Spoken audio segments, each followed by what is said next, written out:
চলতে মানুষের আমাদের কারো অসুবিধা হয়, এটা আমরা কখনো চাই না। আমাদের একটাই বক্তব্য, আমরা শিক্ষক, আমরা সমাজ গড়ার কারিগর, আমরা রাস্তা দখল করতে আসিনি, আমাদের পেটের যন্ত্রণা সমাধান করতে এসেছি। তাই আমরা প্রশাসনের বন্ধুদের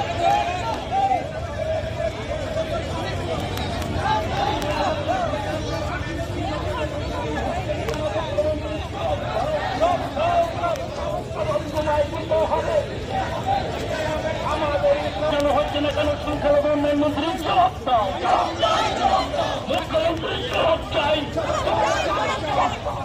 সময় দিতে হবে, আমাদের বেতন চালু করতে হবে, আমাদের বেতন করতে হবে।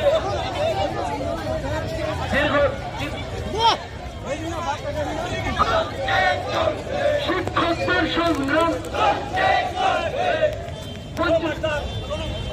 লাইনটা চিন্তা করে নেন, লাইনটা চিন্তা করে নেন। আমরা যারা শিক্ষক মহাশয়রা আছি, আমরা নিজের লাইনের দিকে ধ্যান রাখি, যে সামনে লাইন না ফাঁকা হয়ে যায়, লাইন সাজা তোমার দিতে হবে। ৬৬টি মাসের ছাত্রছাত্রীরা নিজেদের বাচ্চাদের কেন মমতা ব্যানার্জির চমৎকার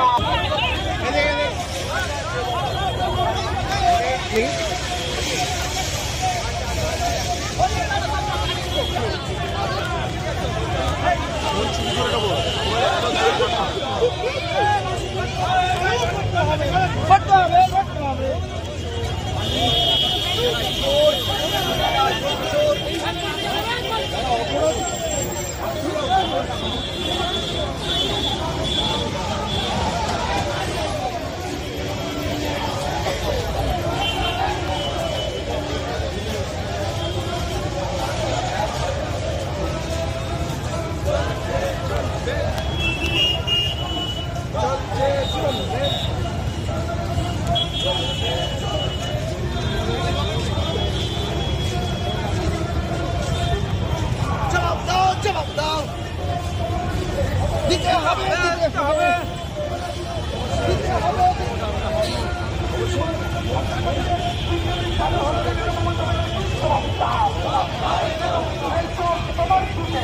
দিতে হবে।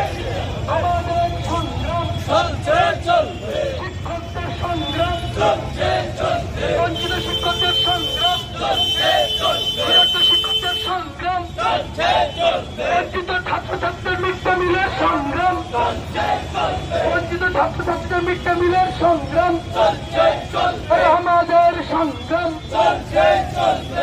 11টি মাস হয়ে গেল শিক্ষক শিক্ষিকাদের বেতন চালু হলো না কেন? মমতা ব্যানার্জি জবাব দাও, এই জবাব তোমার দিতে হবে, এই জবাব তোমার দিতে হবে।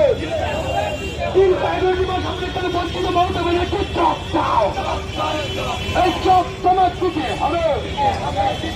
আমাদের সংগ্রাম ছাত্রছাত্রীদের মিড ডে মিলের সংগ্রাম, বই খাতার সংগ্রাম, সরকারি সুযোগ সুবিধার সংগ্রাম, 11টি মাস শিক্ষক শিক্ষিকা বঞ্চিত করে মাইনে থেকে মমতা ব্যানার্জি জবাব দাও, এই জবাব তোমার দিতে হবে। বঞ্চনা এটা কিভাবে আমরা মেনে নেব? সুতরাং আমরা আপনাদের অনুরোধ করছি, কথা হয়েছে শান্তিপূর্ণভাবে করবেন, আমরা কোনো অশান্তি করতে এখানে আসিনি, সেই জন্যই আপনারা আমাকে এখানে আমন্ত্রণ করেছেন, আর অফিসারও সুন্দর ব্যবহার করছেন। এবারে আপনারা 5 থেকে 7 জন প্রতিনিধি যাবেন, ওনারা সসম্মানে গাড়ি রেডি করেছেন, আমাকে বললেন যে সুতরাং সব দিক থেকে সাহায্য করছে, এইবারে ওখানে যাবেন, কালীঘাট কি নবান্নে সেটা আপনারা কথা বলবেন, সেখানে চলে যাবেন, কথাবার্তা বলবেন, তারপরে একটা ডেট নেবেন মুখ্যমন্ত্রীর সঙ্গে সাক্ষাতের। না হলে কিন্তু উনি বলবেন আমি সব বলিনি, ঠিক আছে? সেটা উনি দেবেন। মাননীয় মুখ্যমন্ত্রী নানা কাজে থাকেন, তিনি পরিষ্কার বলবেন কবে, ওখান থেকে ওরা বলে দেবেন ডেট দেবো, আর ডেট না দিলে ডেট দিতে হবে না, এইটাকে সমস্যার সমাধান করে দিন, ডেট দেওয়ার দরকার। প্রিয় শিক্ষক, আমাদের শ্রদ্ধেয় জনাব কামাল স্যার যে আমাদের নির্দেশিকা দিলেন, আমরা অলরেডি রাজ্য কমিটির পক্ষ থেকে একটি লিস্ট তৈরি করেছি। আমাদের সম্পাদক সাহেবকে বলবো একটু সিলটা দেওয়ার জন্য, সিলটা দিয়ে দাও। আব্দুল্লাহ ভাই, আপনি সিলটা নিয়ে আসেন, সই করে দিচ্ছি, সিল সইগুলো মেরে দাও। কলকাতা হাইকোর্টের বিশিষ্ট আইনজীবী, বিশিষ্ট সমাজসেবী জনাব শামীম আহমেদ সাহেব কিছু বক্তব্য তুলে ধরবেন।